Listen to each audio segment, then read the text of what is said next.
नमस्कार दोस्तों, स्वागत है आपका आपके अपने चैनल क्लस्टर ERM टेक में, जहां हम हर बार आपके लिए लाते हैं विज्ञान, इतिहास और टेक्नोलॉजी से जुड़ी रोचक जानकारियां। आज का विषय है, क्या इंडियन मुस्लिम्स का DNA सऊदी अरब से मेल खाता है? ये सवाल काफी लोगों के मन में आता है, पर क्या इसका जवाब साइंस और DNA टेस्टिंग के आधार पर चौंकाने वाला है? आज हम इस वीडियो में इसी सवाल का तटस्थ, वैज्ञानिक और तथ्य आधारित विश्लेषण करेंगे। तो वीडियो को पूरा अंत तक जरूर देखिएगा, और अगर आप ज्ञान बढ़ाने वाले ऐसे कंटेंट में दिलचस्पी रखते हैं तो चैनल क्लस्टर ERM टेक को सब्सक्राइब करना मत भूलिए। लिंक डिस्क्रिप्शन में दिया गया है। इस वीडियो का उद्देश्य किसी भी धर्म, जाति या समुदाय की भावना को ठेस पहुंचाना नहीं है। ये वीडियो केवल एजुकेशन और नॉलेज पर्पस के लिए बनाया गया है, ताकि हम सभी अपने इतिहास और विज्ञान को तटस्थ तरीके से समझ सकें। हमारा मकसद है विज्ञान और तथ्यों के आधार पर चीजों को जानना, न कि किसी भी प्रकार का भेदभाव करना। आइए मिलकर सच्चाई को जानें, बिना किसी पूर्वाग्रह के। इंडिया कई तरह के लोगों का देश है, जहां अलग अलग धर्म, संस्कृतियां और रीति रिवाज हैं।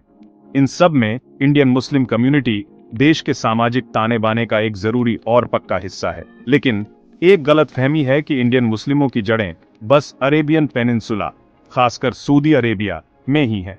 ये सोच अक्सर इतिहास को ठीक से न समझने और लोगों के आने जाने और संस्कृतियों के मेल जोल के बारे में जानकारी की कमी से आती है, जिसने भारतीय उपमहाद्वीप को बनाया है। साइंटिफिक सबूत और इतिहास को देखकर हम बाहर से आए होने की गलतफहमी को दूर करना चाहते हैं और उस साझा विरासत का जश्न मनाना चाहते हैं जो सभी भारतीयों को जोड़ती है। हमारा सफर हमें DNA टेस्टिंग की दिलचस्प दुनिया में ले जाएगा, यह जानने के लिए कि यह टेक्निक हमारे अतीत के राज कैसे खोलती है। हम भारत में इस्लाम के इतिहास के बारे में भी जानेंगे। यह समझेंगे कि सदियों पहले व्यापार, संस्कृतियों के मेल जोल और शांतिपूर्ण बातचीत से यह धर्म कैसे फैला। अलग अलग जेनेटिक स्टडीज को देखकर हमारा मकसद इंडियन मुस्लिमों के जेनेटिक मेकअप की एक साफ और सही तस्वीर दिखाना है, जो भारतीय उपमहाद्वीप से उनके गहरे रिश्ते और उनके साथी देशवासियों के साथ साझा वंश को दिखाता है। अपनी जड़ों को समझने की खोज में DNA एक पावरफुल टूल है जो हमारे पुरखों की कहानी रखता है। DNA जीवन का ब्लूप्रिंट है जो हमारे शरीर के लगभग हर सेल में होता है। इसमें जेनेटिक इंस्ट्रक्शंस होते हैं जो हमारे शारीरिक रूप रंग को तय करते हैं। DNA हमारे खानदान के भूतकाल को खोलने की चाबी है, जो हमें सदियों पहले के लोगों और उनके आना जाना से जोड़ता है। वंश के लिए DNA टेस्ट स्पेसिफिक मार्कर्स के एनालिसिस पर डिपेंड करता है, जो पीढ़ी दर पीढ़ी चलते आते हैं। ये मार्कर्स हमारे पुरखों के मूल स्थान को बताते हैं, जिससे वैज्ञानिक महाद्वीपों और समय के साथ उनके आने जाने का पता लगा सकते हैं। अलग अलग इलाकों और जातियों के लोगों के DNA की तुलना करके रिसर्चर्स कॉमन जेनेटिक पैटर्न्स को पहचान सकते हैं, जो एक ही खानदान और पुराने रिश्तों को दर्शाते हैं। लोगों का आना जाना, व्यापार के रास्ते और कल्चरल एक्सचेंज सबने हमारे DNA पर अपनी छाप छोड़ी है, जिससे जेनेटिक डाइवर्सिटी का एक जाल बन गया है जो पूरी मानव जाति के आपसी संबंध को दिखाता है। DNA एनालिसिस के थ्रू हम अपने पुरखों के सफर की कहानी को जोड़ना शुरू कर सकते हैं, उन चीजों के कॉम्प्लेक्स इंटरप्ले को समझ सकते हैं जिन्होंने उनके जीवन को आकार दिया और आखिरकार हमें बनाया। इंडियन मुस्लिमों के बारे में DNA टेस्ट उनके जेनेटिक मेकअप में अनमोल जानकारी देता है, जो भारतीय उपमहाद्वीप में उनकी गहरी जड़ों पर प्रकाश डालता है।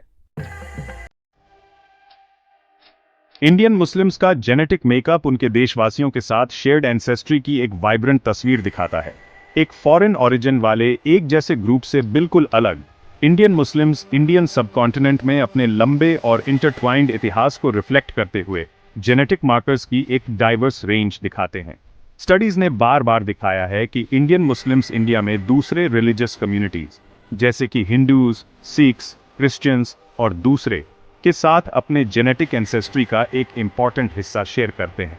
ये शेयर्ड जेनेटिक हेरिटेज सदियों से चले आ रहे घुलने मिलने, इंटरमैरिज और कल्चरल एक्सचेंज का सबूत है, जिसने इंडिया के डेमोग्राफिक लैंडस्केप को शेप किया है। यह इस गलतफहमी को दूर करता है कि इंडिया में रिलीजन चेंज करने का मतलब हमेशा अपनी एंसेस्ट्रल रूट से पूरी तरह से अलग होना था। इसके बजाय यह हिस्टोरिकल इंडिया में सोशल आइडेंटिटी की फ्लूइडिटी दिखाता है, जहां रिलीजियस बाउंड्रीज अक्सर पोरस थीं और कल्चरल एसिमिलेशन एक कॉमन बात थी।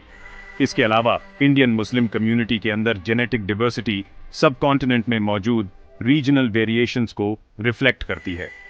जैसे कि नॉर्थ इंडिया के मुस्लिम्स के साउथ इंडिया के मुस्लिम्स के मुकाबले उसी रीजन में अपने हिंदू काउंटरपार्ट्स के साथ ज्यादा जेनेटिक सिमिलैरिटीज शेयर करने के चांसेस हैं।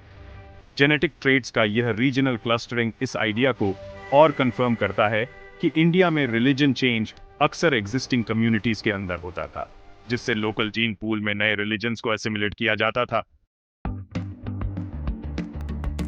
भारत में इस्लाम का आना कोई एक घटना नहीं थी, बल्कि एक धीरे धीरे और कई तरीकों से होने वाली प्रक्रिया थी जो सदियों तक चली। पुराने समुद्री रास्तों से आने वाले अरब ट्रेडर्स ने 7th सेंचुरी सीई की शुरुआत में इंडिया के कोस्टल एरियाज में इस्लाम लाने में बहुत बड़ा रोल प्ले किया। केरल की चेयरमैन जुमा मस्जिद, जिसे इंडिया की सबसे पुरानी मस्जिदों में से एक माना जाता है, इस्लाम के पीसफुल इन्फ्लुएंस के इस शुरुआती दौर का सबूत है। सूफी संत और विद्वान जो अपनी स्पिरिचुअल टीचिंग्स और सबको प्यार करने वाले मैसेज के लिए जाने जाते हैं, उन्होंने इंडिया में इस्लाम फैलाने में बहुत इंपॉर्टेंट रोल प्ले किया। 12वीं शताब्दी सी से इंडिया के कुछ हिस्सों में मुस्लिम रूलर्स के आने से मुस्लिम पॉपुलेशन बढ़ने में मदद मिली। सऊदी अरेबिया से इंडिया में बड़े पैमाने पर मिग्रेशन की कहानी हिस्टोरिकल एविडेंस नहीं है। हिस्टोरिकल रिकॉर्ड्स और आर्कियोलॉजिकल फाइंडिंग्स इंडिया में मुस्लिम आबादी के एक ग्रेजुअल डेवलपमेंट की तरफ इशारा करते हैं। धर्मांतरण, इंटरमैरिज और पॉपुलेशन ग्रोथ ने मुस्लिम कम्युनिटी को शेप दिया। इंडियन मुस्लिम कम्युनिटी की रूट्स सब कॉन्टिनेंट के भीतर मजबूती से हैं। सालों से ढेर सारे जेनेटिक स्टडीज हुए हैं और ये स्टडीज बार बार ये बात प्रूव करते हैं कि इंडियन मुस्लिम्स बाहर से आए थे। ये बात सरासर गलत है। Advance DNA analysis techniques use करके इन स्टडीज ने स्ट्रॉन्ग प्रूफ दिया है कि इंडियन मुस्लिम्स और दूसरे रिलीजियस ग्रुप्स जो इंडियन सबकॉन्टिनेंट में रहते हैं, उनका वंश एक ही है। एक ऐसा ही स्टडी जो फेमस मैगजीन नेचर में पब्लिश हुआ था, उसने पूरे इंडिया में अलग अलग रिलीजियस और लैंग्वेज ग्रुप्स के 500 से ज्यादा लोगों के जेनेटिक मेकअप का एनालिसिस किया। स्टडी में पता चला कि इंडियंस के बीच जेनेटिक डिफरेंस मेनली जियोग्राफी और लैंग्वेज की वजह से होती है। रिलीजन का रोल बहुत कम होता है। ये डिस्कवरी क्लियरली बताती है कि इंडिया में रिलीजन चेंज एग्जिस्टिंग कम्युनिटीज के अंदर ही हुआ, मतलब नए धर्म अपना लिए गए बिना जेनेटिक पूल में कोई खास बदलाव आए। हैदराबाद में centre for cellular and molecular biology के रिसर्चर्स ने एक और स्टडी किया जो स्पेशली इंडियन मुस्लिम्स के जेनेटिक डाइवर्सिटी पर फोकस करता था। जेनेटिक स्टडीज से जो इंसाइट्स मिलते हैं, हिस्टोरिकल एनालिसिस के साथ मिलाकर एक क्लियर पिक्चर पेश करते हैं। इंडियन मुस्लिम समेत इंडिया के एक डाइवर्स कम्युनिटीज एक शेयर्ड हिस्ट्री और कॉमन जेनेटिक हेरिटेज से जुड़े हैं।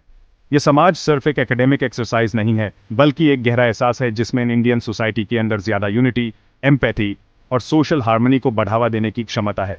सभी इंडियंस के शेयर्ड एंसेस्ट्री को पहचाना, चाहे उनका रिलीजन कोई भी हो, उन विभाजनकारी नैरेटिव्स को चैलेंज करता है जो कम्युनिटीज के बीच आर्टिफिशियल बैरियर्स पैदा करना चाहते हैं। यह ह्यूमन अपनी कलेक्टिव हेरिटेज की रिचनेस और ब्यूटी की सराहना करने की अनुमति देता है, ये मानते हुए कि हमारे डिफरेंसेस अनगहरे रिलेशनशिप्स की तुलना में सुपरफिशियल हैं जो ह्यूमन एक साथ बांटते हैं। इस शेयर्ड हेरिटेज को अपनाना हमारी इंडिविजुअल आइडेंटिटी या कल्चरल प्रैक्टिसेस को मिटाने के बारे में नहीं है। इसके बजाय ये अस कॉमन थ्रेड को एक्सेप्ट करने के बारे में है जो इंडियन सोसाइटी के ताने बाने से होकर गुजारता है। एक ऐसा थ्रेड जो सदियों से शेयर्ड एक्सपीरियंसेस, घुल-मिल और कल्चरल एक्सचेंज से बुना गया है। यह पहचानने के बारे में है कि हमारी डेस्टिनीज आपस में जुड़ी हुई हैं और हम इंडियंस के रूप में एक साथ उठते और गिरते हैं। देखो, बेसिकली ये आइडिया कि इंडियन मुस्लिम्स बाहर से आए हैं, खासकर सऊदी अरेबिया से, वो बिल्कुल गलत है। इस बात का कोई साइंटिफिक प्रूफ नहीं है। हिस्ट्री भी कुछ और ही कहानी बताती है। जेनेटिक स्टडीज बार बार यही दिखाते हैं कि इंडियन मुस्लिम्स का यहीं इसी सबकॉन्टिनेंट में एक लंबा और इंटरट्वाइंड इतिहास रहा है और वो बाकी इंडियन पॉपुलेशन के साथ अपना बहुत सारा वंश शेयर करते हैं। इंडिया में इस्लाम का आना एक धीमा प्रोसेस था जो ट्रेड, कल्चरल एक्सचेंज और पीसफुल बातचीत से भरा था। अपने शेयर्ड वंश को समझना सिर्फ हिस्ट्री की बात नहीं है, ये एक जरूरी स्टेप है एक ज्यादा इंक्लूसिव और हार्मोनियस सोसाइटी बनाने के लिए। उस कॉमन थ्रेड को पहचान कर जो हमें जोड़ता है, हम रिलीजन, कास्ट और एथनिसिटी के बनावटी बैरियर्स तोड़ सकते हैं और एक ऐसा फ्यूचर बना सकते हैं जहां हर इंडियन बिलोंगिंग और शेयर्ड डेस्टिनी फील करे। जैसे जैसे हम आगे बढ़ते हैं, सभी इंडियंस की शेयर्ड हेरिटेज के बारे में अवेयरनेस फैलानी बहुत जरूरी है।